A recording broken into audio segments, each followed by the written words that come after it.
After a long gunfight with authorities, Butch Cassidy and the Sundance Kid were believed to have been fatally shot. But when authorities pieced together the truth of their demise, it was utterly disturbing. The Sundance Kid is synonymous with the Old West. A gunslinger plucked straight from a spaghetti western, his life with Butch Cassidy's wild bunch was one of daring robberies, dynamic gunfights, and thrilling escapes.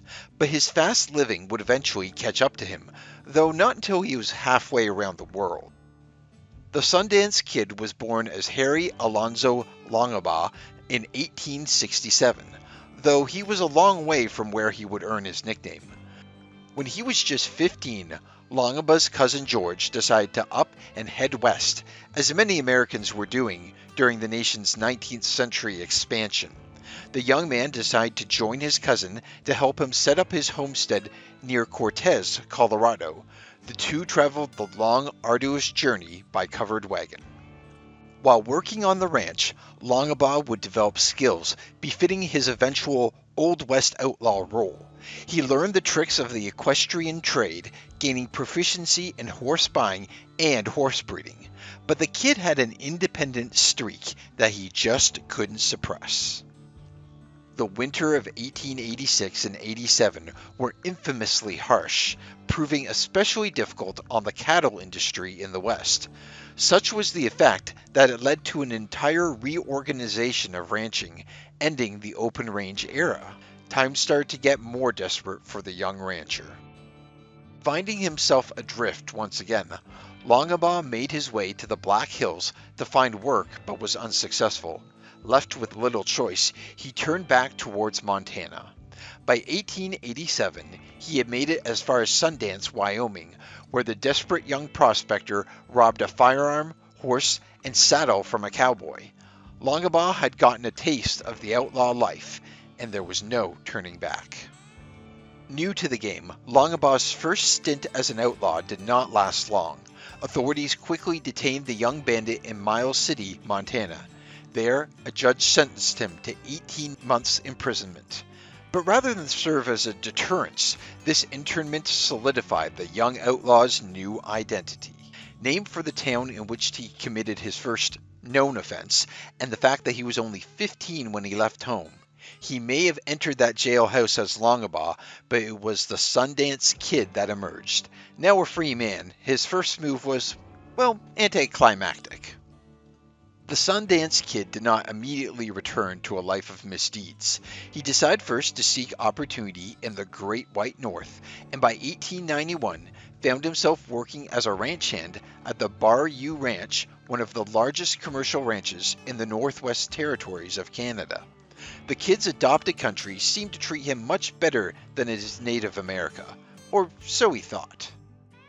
The Sundance Kid continued to find success in Canada. Heading west, he eventually became joint owner of a saloon in Calgary, crossing off another square on his Old West bingo card. However, his outlaw nature soon got the better of him. Evidently, the Sundance Kid had a hot temper, and it didn't take long before he got into a quarrel with his saloon business partner. There is little information about the nature of the dispute, but it was apparently bad enough for the kid not only to give up his stake in the saloon, but to leave the country entirely. He turned his sights on an old contact. Bitter about his misfortune in Canada, the Sundance Kid headed back to the good old U.S., where he resumed his employment at the Ambaran Ranch in Montana.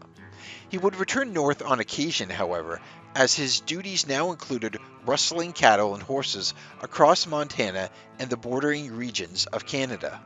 It seemed that the kid was not entirely satisfied with his apparent step back, however. Eventually, the Sundance Kid grew tired of ranch life because it seems he took up a life of lawlessness shortly after returning to the U.S. In particular, the outlaw was a suspect in two major operations, a train heist in 1892 and a bank heist in 1897. Whether he was actually involved in these transgressions has never been confirmed, but one thing is certain, he had fallen in with the wrong crowd. During this time, The Sundance Kid became associated with an infamous group of criminals. Headed by well-known outlaw Robert Leroy Parker, better known as Butch Cassidy, the gang known as the Wild Bunch gained notoriety for an unstoppable series of robberies across the Old West. The Kid seems to have fit in quite well. Before the Sundance Kid's entry into the gang, the Wild Bunch's most famous gunslinger was a man named Kid Curry, who was infamously responsible for several enemy fatalities during the gang's exploits. But now there was literally a new kid in town. With his years of ranch work, the Sundance Kid had become a dab hand with a firearm, reportedly one of the fastest draws in the West, and with accuracy to boot. He gained a reputation as a skilled gunfighter. His talent left others in the dust. The Sundance Kid found himself involved in several thrilling gunfights with the Wild Bunch over the next few years, and his skill was on full display. One incident involved the gang defending their hideout from lawmen who had trailed another gang to the Wild Bunch's hole-in-the-wall hideout in Wyoming. A massive gunfight broke out in which the Sundance Kid allegedly wounded 2 officers. This event put a price on his head. The Wild Bunch decided it best to split up for now, and the 2 gun-slinging kids, Sundance and Curry, moved to a new hideout in the mountains near Casey, Wyoming. This was a much safer spot to lay low because, due to the high ground of the hideout, the kids had a view in all directions of the surrounding territory. Lawmen didn't dare approach them for fear of getting sniped. By now, the Wild Bunch had cemented their place in history.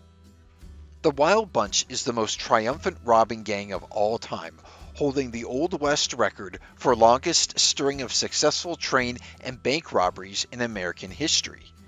The Sundance Kid played no small part in that success, and the state had to meet that success with equal force. With the long arm of the federal government extending into the West, the authorities had to do something about the outlaw problem. They turned to the notorious Pinkerton Detective Agency, hiring their agents to pursue outlaws like the Sundance Kid for lucrative rewards. By the turn of the century, the Wild Bunch were beginning to feel the squeeze. The rapidly industrialized, federalizing country meant that Old West outlaws were becoming a thing of the past. With countless law enforcement agencies in pursuit of the gang, it began to fall apart, with members scattering in their separate ways across the land. But the Sundance Kid stuck with his leader. Together with Wild Bunch leader Butch Cassidy, the Sundance Kid set his sights on his next destination. The 2 outlaws decided to head to the last place the law would think to look, the belly of the developed beast, New York City. It was only a pit stop, however. Along with his fearless leader, the Sundance Kid also had his romantic companion, Etta Place, in tow. The trio did not stay in NYC for long. On February 20th, 1901, they set aboard the British steamer Herminius. The Kid's lady friend provided good cover for Cassidy, the most well-known of the bunch, who posed as Etta's fake brother, James Ryan. The trio wanted to get as far from the U.S. as possible. With the level of heat on the Wild Bunch members, Cassidy and the Sundance Kid made sure they settled somewhere even the ever-resourceful Pinkerton's eye could not find them. So they headed as far south as they could, eventually landing in Argentina. There, they took on a huge new endeavor. The Sundance Kid was good at 2 things, outlawing and ranching. Since the former was no longer an option, the exiled trio purchased a 15,000-acre ranch on the east bank of the Rio Blanco near Cholila, Argentina. With stunning views of the Andes Mountains from their 4-room log cabin, they set to work making their living, and it was bigger than anyone imagined. A letter written by Butch Cassidy to a friend in Utah, dated August 10, 1902, shows just how well the Sundance Kid and his companions did down south. Describing in the letter his little family of 3, Cassidy went on to claim that the outlaws possessed a whopping 300 cattle, 1,500 sheep, and 28 horses. But despite their vast resources, old habits die hard. On February 14, 1905, a bank in Rio Galego, 700 miles south of Cholila, was held up by two English-speaking robbers.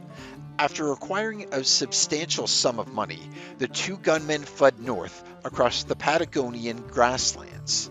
The pair is widely assumed to be Cassidy and the Sundance Kid. It appears the boys were back in the game, and their behavior following the incident lends further credence to the theory. Whether or not Cassidy and the Kid committed the heist, the rumors alone were enough to spark paranoia in the outlaws. Fearing that law enforcement had gotten word of their location, they sold their ranch on May 1st, 1905, and quickly fled. Turns out they had gotten out of town just in time. It turns out the outlaws' paranoia was not unfounded. The Pinkerton agency had indeed discovered their location and had known for some time. They sent agent Frank DiMaio down to Argentina to make an arrest. However, by a stroke of sheer luck, a hard snowy winter hit the Patagonia region, which prevented DiMaio from traveling to the Kid's remote ranch. The Sundance Kid had a head start, but nevertheless, he was on the run again. With the law hot on their trail, the Sundance Kid and his companions fled north. Rehashing their initial escape plan, the trio once again boarded a steamer, and the Kid eventually ended up in Bolivia. After another spree of robberies in towns surrounding the Andes Mountains, Etta Place decided she was tired of life on the run.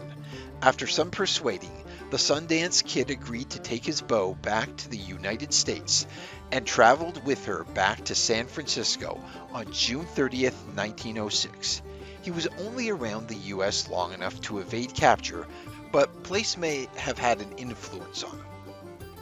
While the Sundance Kid was away, Butch Cassidy adopted the alias James Santiago Maxwell.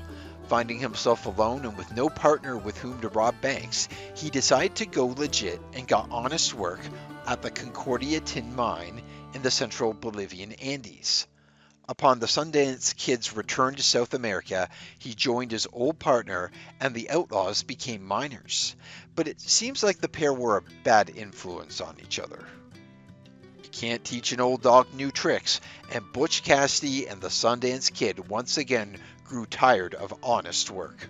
On November 3, 1908, a courier carrying the payroll for the Aramayo silver mine was held up by two masked American bandits, widely assumed to be Cassidy and the Kid. But the boys had gotten sloppy in their old age. 3 days later, witnesses spotted Cassidy and the Sundance Kid in San Vicente. Holed up in a small boarding house, a fellow lodger, Bonifacio Casasola, got suspicious when he noticed that his housemates had a mule in tow with the branding of the Aramayo mine. Word of the heist had reached San Vicente, and Casasola put two and two together.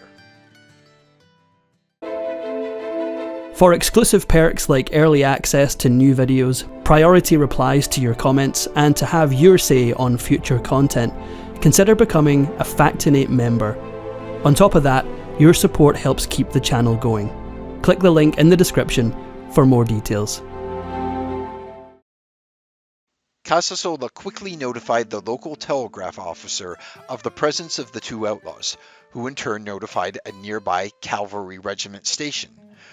Soldiers were dispatched, and, in tandem with local authorities, the officials closed in on Butch Cassidy and the Sundance Kid. On the evening of November 6, 1908, the Sundance Kid's lodging house found itself surrounded by soldiers and lawmen, fully intent on arresting the two outlaws. But the last remaining Wild Bunch members were not going down without a fight.